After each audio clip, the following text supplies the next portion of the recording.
Welcome to Sri Shakti series at the Coffee Conversation Show, powered by the Emerging India Forum TIF and a tech partner, Prime Infotech Solution. Theme is 101 on how to navigate corporate and academia. We have with us a guest speaker, Professor Haripriya Rengarajan, CSM, an exceptional leader, strategist, educator, and author who has seamlessly transitioned across corporate powerhouses, academia, and the world of research. In this episode, we uncover the secrets behind her leadership philosophy, how she balances corporate dynamism with academic mentorship, and her journey of continuous learning and transformation. So, welcome, Professor Haripriya. Yes, sir. So, let me explain you. There are three rounds: uh, professional, personal, and a rapid fire, the fun round, for which you have to be witty, funny, and quick. And here's your gift to inspire you: niche marketing. Okay. Okay. So, friend, I'm Lion Amir Virani, host at Coffee Conversation and legal tech evangelist at Prime Infotech Solution, author of 15 books. We help startups, law firms, corporate legal, SMEs with world-class technology and software licensing and tech training solutions. So, my first question, Professor, how was the journey shaped till date? It's been pretty good, pretty challenging at times, but pretty exciting as well at the same time. Okay. So, Professor, you have led diverse teams across industries. What's the secret to navigating change and driving impact in such different environments? The rest to explore new frontiers, having to meet new people, having to learn a lot of new things, and also giving back to each of the corporates to what my experience has been overall. And to bring about change, I think anytime you walk into a room, if you think you can bring some transformation, a positive transformation in the place, you feel good about it. So I think that's been the main reason why the journey has been pretty good. Wow. So, Professor, program management is at the core of expertise. What's the most complex project you have handled and how did you tackle its challenge? One of the most complex challenges has been when I was in an organization by name Tomatoes. It was an airline organization, and taken into a role where I had to drive strategy or coin out strategy for different functions. Each of the functions had their own strategies, and everybody was moving in a different direction. Like Suraj ka saath gode hain hote hain na jaise. It's like everybody was moving in a different direction, and we'll have to bring an overarching strategy which could actually streamline and put everybody together and then realign with the overall organization strategy.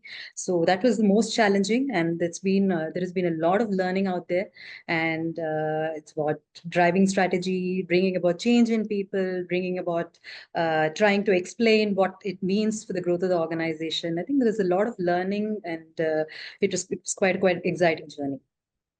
Wow. So, Professor, you have worked in organizational changes strategies. What's one key element companies often overlook when undergoing transformation? I think they should be willing to take the input from anybody across any level in the organization. So sometimes I think that goes for a miss where people think that they should take inputs only from the so-called experienced people or people who have been at the top of the ladder. Whereas there could be a brilliant spark out there somewhere sitting in some corner who might still be a value add to the organization. And I think that's something that gets missed out, that at least personally I have noticed many a times. I think if that could be addressed, I think the strategic growth would be a lot more seamless, is what I feel. Wow. So, Professor, you have been trained in frameworks like Six Thinking Hats and NLP. How have these influenced your problem-solving approach? I would like to put this a little differently. Rather say that I was trained, I think when I was actually undergoing these trainings, I realized that many of the times I have been implementing it myself, not knowing. It was like more of an unknown known. And when I read through each of these books and was trained through Six Thinking Hats or even NLP, I realized that what I was actually implementing is what was there in the book, probably for which I didn't know the names. I didn't know the names of each of those tags out there, what's the jargons out there. So I think that is more of a discovery for me than a learning. Wow. So, Professor, you have worked from Wipro to Adobe to IIT Kharagpur. You have worn multiple hats. How do you adapt your leadership style to different organizations? Leadership doesn't change with the domain or the organization. Leadership is common. It's just that the domains could be different. We could be dealing with different kinds of people. It could be a different sector, be it corporate or academia or research. It's all the same. We're ultimately dealing with people at the end of the day. And even the management frameworks that we have, I think it's global. I mean, it's universal. Maybe the way the terminologies could be a little different, but if we have to apply it at a larger level and see how we could tweak it a little bit to the context, I think that's where the answer is. Wow.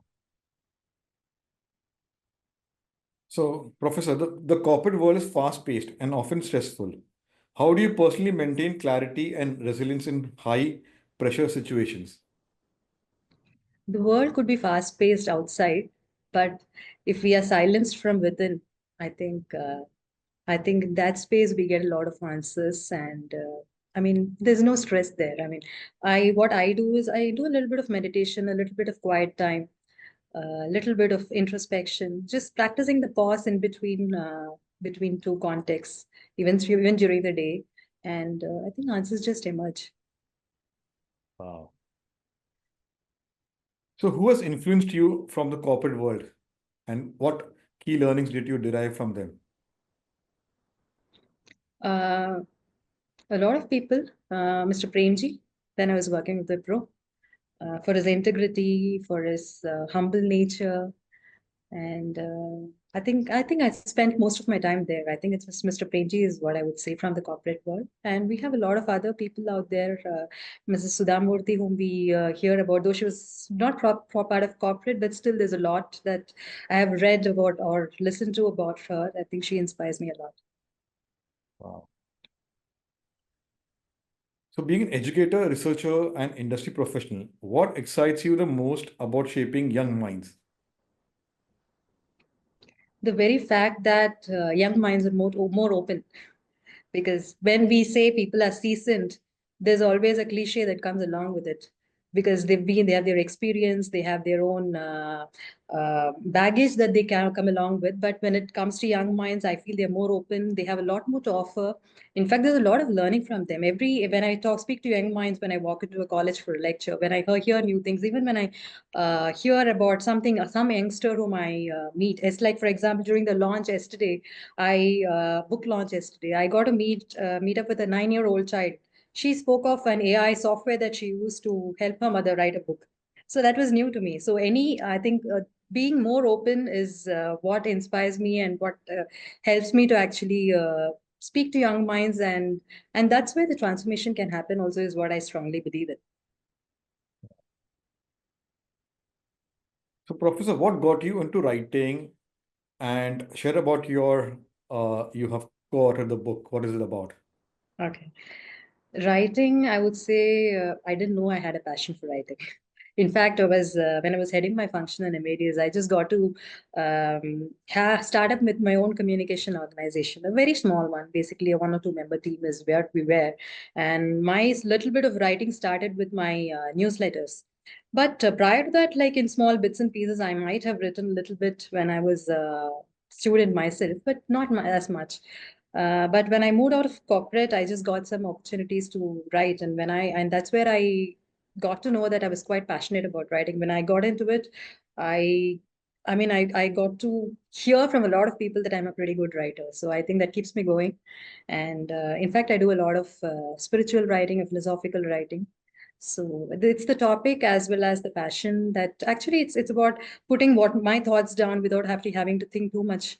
That actually keeps me passionate about the whole thing as such. So the book you The book. co-authored.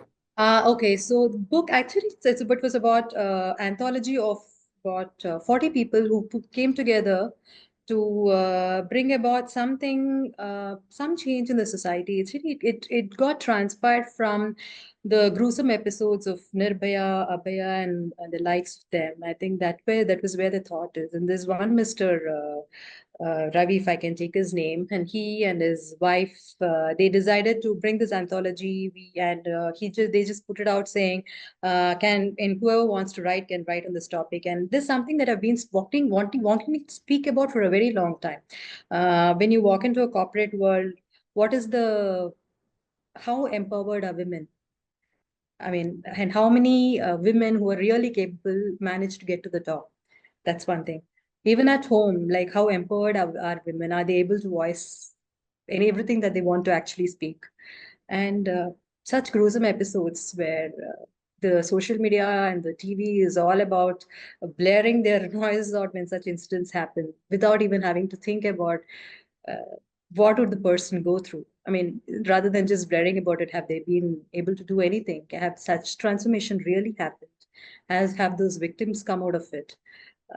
In fact, I got a chance to briefly work in a counseling organization, also very, very short span of time. Just got trained as a counselor, but then didn't get to handle too many of them. It's just that the learning I try to implement on some of the students that I speak to. There, I did see a few people where people are quite suppressed by their emotions and all that. So somewhere I wanted to put it out, and this is where I saw that it's a good forum to actually write something about it. So I wrote a very few chapters. Maybe I just wrote three chapters where I did brought up a positive spin as to just being fearless and being able to navigate those situations rather than talk about it is what will help those people heal, is what I wanted to bring out through the book. While there are other authors who've written a lot more, but this has been my prime reason why I wrote those chapters in the book. So how important is continuous learning in today's age and time? It's very important, extremely important. The world keeps changing every day. There's something to learn every day from everybody whom we speak to, whom we meet, immaterial of the age. It's something that I strongly believe in. There's nobody who knows it all. So it's like, despite the experiences that we carry, I think there's something that we got to learn from everybody, from all age groups, and to keep ourselves adaptable. And I mean, the world is changing, right? We once upon a time was working with Visual Basic and ASP. Today we are talking about the world of AI. So I think unless there's learning, I think nothing will move forward. Wow. So, Professor, with your experience in governance, leadership, and change management, what's one piece of advice you'd give to women in leadership roles? Adaptability. Adaptability is key, for sure. And change should happen both from at the top as well as at the bottom layer of the organization, at every level of the organization.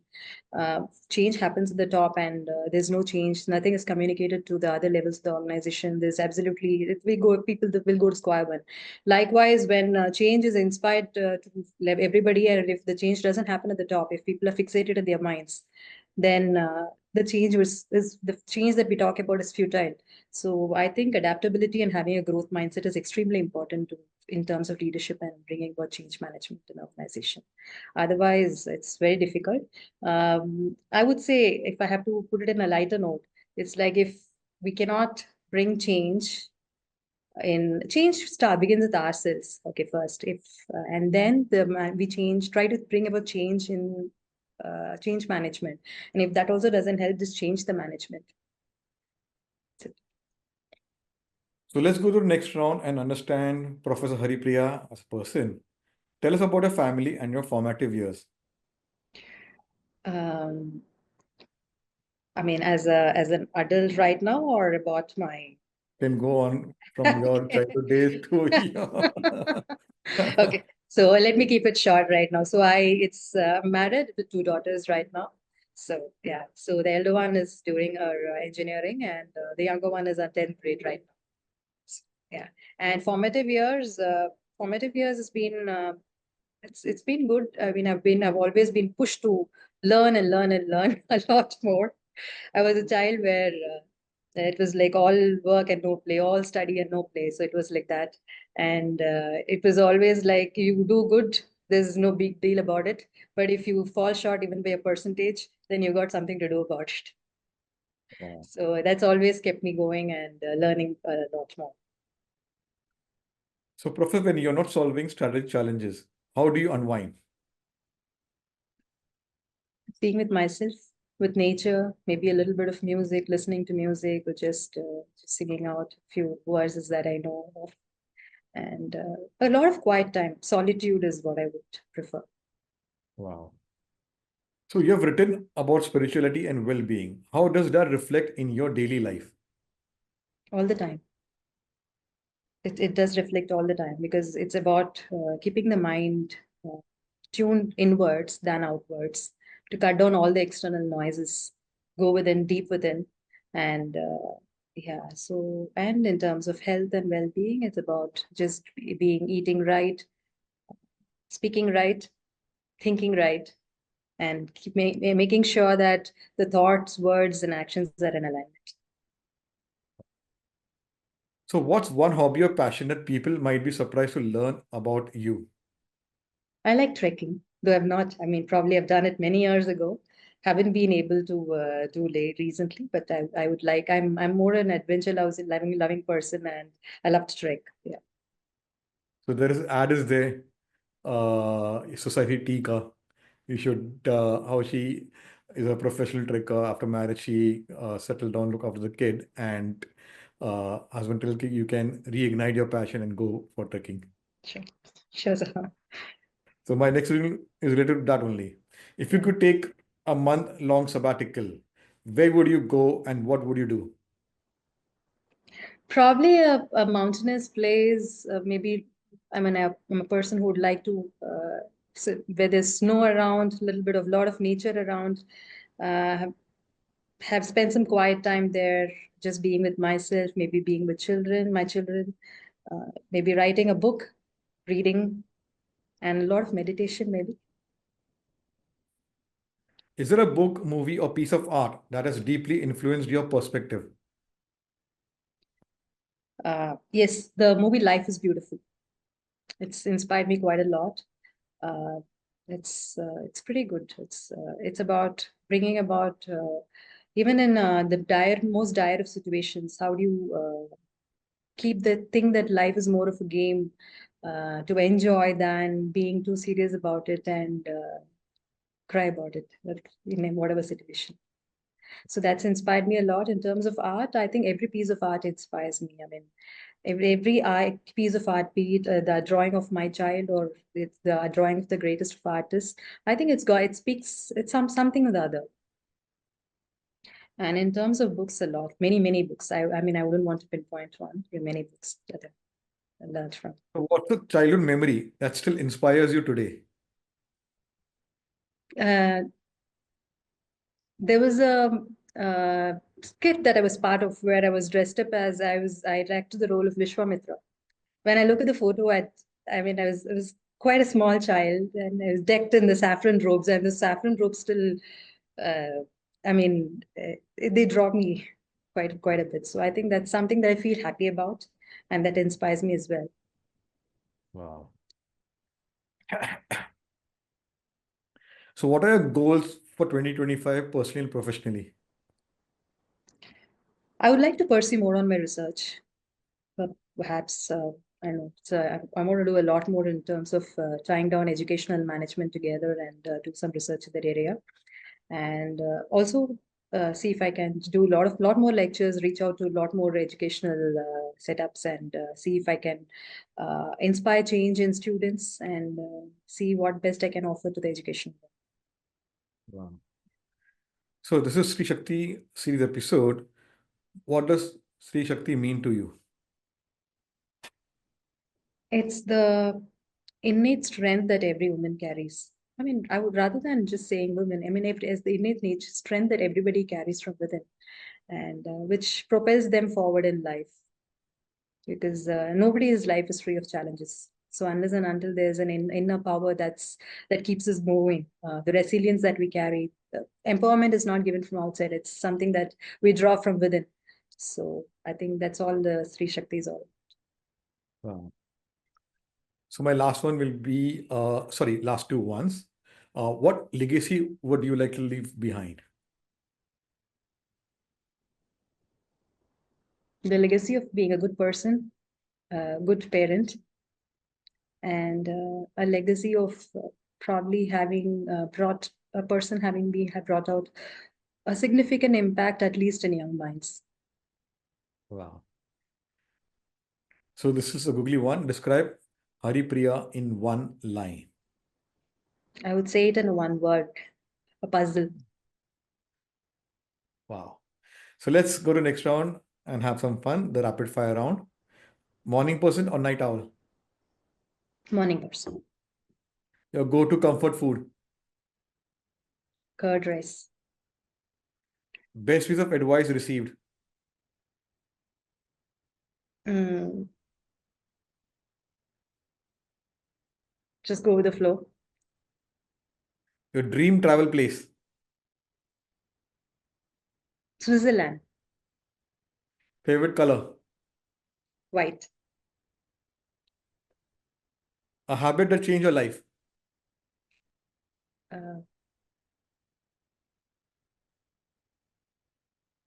Habit that changed my life. Yeah. Meditation. A song that lifts your spirits instantly. Classical music.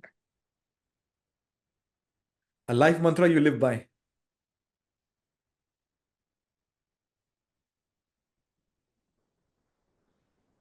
Just be a good person.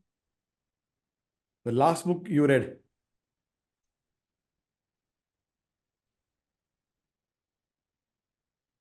It was about something on Vedanta. Tea or coffee. Neither. So I have my juice. I don't drink tea or coffee. So you did well, and here's a book which will be autographed and sent to you. So Sure. friends, it was a lovely conversation as part of the International Women's Day celebration. It's all about working in the corporate world, academia, and research, shaping the young minds, working with the leaders. So this is episode, whoever from the HR field or a learning and development, this is episode to watch out for. Watch what Professor Haripriya has shared. So like that, there were 350 plus coffee speakers have shared their interesting stories, journeys, the topic expertise. So they if subscribe, and if you want to be featured like Professor Haripriya, visit our LinkedIn company page, the Emerging India Forum, our website, theemergingindiaforum.com. DM, fill in the form. Our team with invite you to have coffee conversation. So take care.